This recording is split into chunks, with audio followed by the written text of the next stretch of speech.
It's wrong based on the fact that when you live with someone, it's supposed to be within the marriage realm.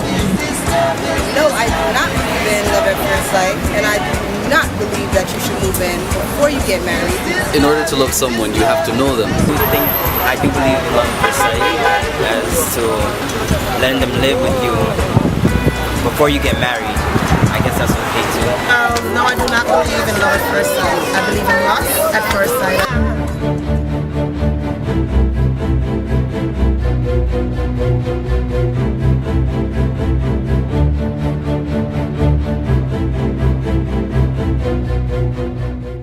Hello, my name is Benton Walker. Today we'll be discussing something that I believe is relevant to young people. And our subject is the young person's number one dilemma to falling in love. Or in other words, how can you tell when you are in love? There's a song which says, if you will recall, and I'm quite sure you will, I want to know what love is. I want you to show me. Today I propose to you that at the end of our discussion, you'll be able to clearly identify and define what love is and be able to embrace it. To do that, I'm going to test you right where you are. I'm going to be asking you some questions, a number of questions to feel your understanding of this love issue. There's a difference between love and infatuation, and this is where most young people have their dilemma. This is where most young people get into difficulty to tell the difference between love and infatuation, because both share similar factors. When you're in love, you have a feeling to be near your partner. Or when you're infatuated, you have a feeling to be near your partner. When you're in love, it comes with much erotic feelings. Both share similar factors. So how do you differentiate which is which? How do you know when it is love as opposed to infatuation? This is what most young people have a problem with. As a matter of fact, a study was conducted which tells us that most college students would have had at least 10 romantic experiences before they finally fall in love. And they confess, based on studies, that they have been infatuated 6 times before they finally fall in love. Therefore, most young people got it wrong most times. Therefore, this discussion is designed to help you to understand what are the factors involved in love. How can you clearly define what love is, identify it, and be a part of it? All those thoughts right there. We'll be right back.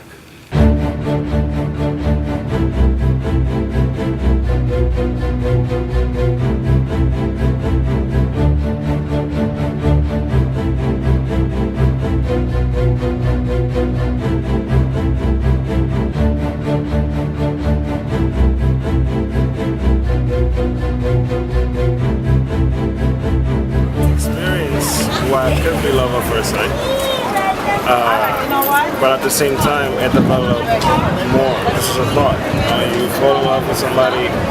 Falling in love is not just, you see somebody, you just feel something, you don't know the person. Attraction might make you fall in love with somebody because they look good or because physical attraction is the first rung on the ladder. In other words, you have a ladder, there's a first rung. At the top of the ladder is an ultimate rung. But you must step on that first rung, which is physical attraction.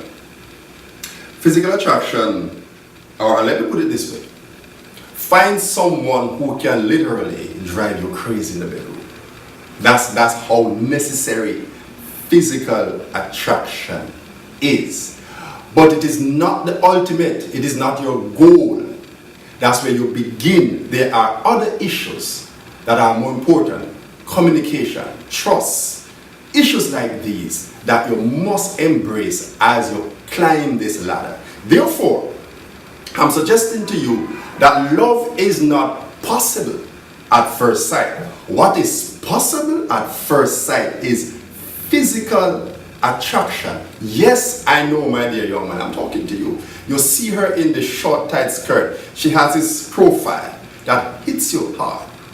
And you say, man, that's wonderful, that's good. God created beautiful women. Nothing is wrong with that. But do not confuse it for love.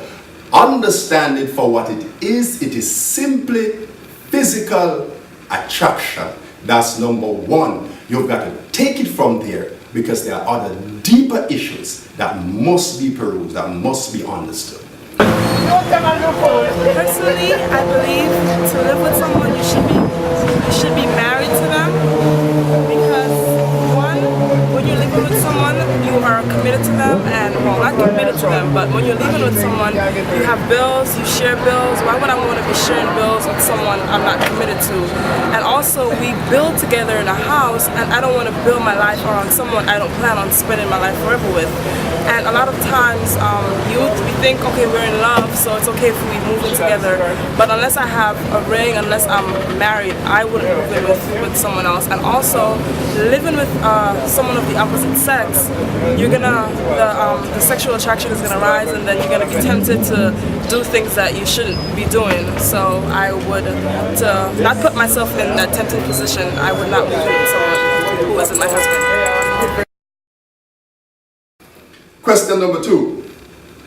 Premarital sex is acceptable when a couple cares a lot about each other. In other words, if you really truly care about each other and you love each other, you can go straight ahead and start having sex. Is that true? Is that false? Again, I hear you are shouting, you are screaming. I guess for some of you, if your worldview is biblical, you are going to say false. I understand that. If it is not, you are going to say, of course, it's okay. I love him, he loves me. What is there to stand in our way? It's time to get together, because we are in love. Well, let's spend some time a little bit and consider the downside to premarital sex. I do believe like two people can just meet and there's this connection that's so strong. You don't know it's love at first sight, but eventually later on down the road you realize it. But that's not love at first sight. You feel it if it's later on. Sometimes you have a feeling and you can't explain it, especially if you haven't been in love before. Okay, so taking it a little step further now, you're in love with this person, right? Is there anything wrong with you living together before you get married? In your opinion? I know being intimidated, of course. This is 2013. This is the modern world. No, I don't. No. And why is that? Do you think it's a greater commitment? It's no greater commitment if you're married. As long as it's a commitment, it's like you guys are official. It's not like, oh, you're my boyfriend and we're just moving in together for a while. We know what the future is. We know that sometime down the road we're going to get married, and this is their step. Sometimes some people need to move in together to see if they can live with each other before they're married. The way the world is now, people live together before they're married because they love each other or they may have kids with each other. But no, it's wrong, because you should be married before you engage in any type of. Why do you think it's more of a commitment if you're married or if you're unmarried to live together? I think marriage is more a commitment than living together. I think you should get married. This takes me to my second question. Premarital sex is acceptable when a couple cares a lot about each other. Now, like I said, if your worldview is biblical, you are going to say false. If it is not, you are going to say true. Now, let's spend some time to look at this concept. There's a downside to premarital sex. First, both persons lose respect for each other. That's a given. You've got to understand that respect is critical for the building of any relationship, be it intimate, be it social. Respect must be in that relationship. Premarital sex destroys that respect between those two persons who got involved in it, who are involved in it. Now, then you also consider the whole matter of teenage pregnancies. According to statistics, would you believe it that less than 2%, I did not say 2%, I said less than 2% of all teens who got pregnant did not make it back into, let me say that differently so you can get it. Only under 2% of those who got pregnant as a teenager actually got back into college to get a college degree. Which in essence is saying that you have a 98% chance of never having a college degree with one teenage pregnancy. And then stats also tells us that you have a 30% chance of getting another baby once you already have one. And psychologists will tell you that it takes at least 20 years to overcome one child. As a teen, as a young person, you don't have the social and financial readiness and psychological readiness for a baby. Let's look at something else. You are in school with your good friend, Susan Jane. Susan used to help Jane in her studies. But Jane got pregnant. Let's put it this way. Susan got pregnant. She falls out of school. 2 years later, she has another baby. And her life is turned upside down.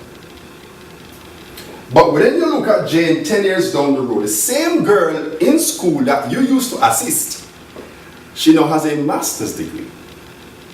While you struggle with your 2 or 3 children, the fathers are not paying child support, you struggle.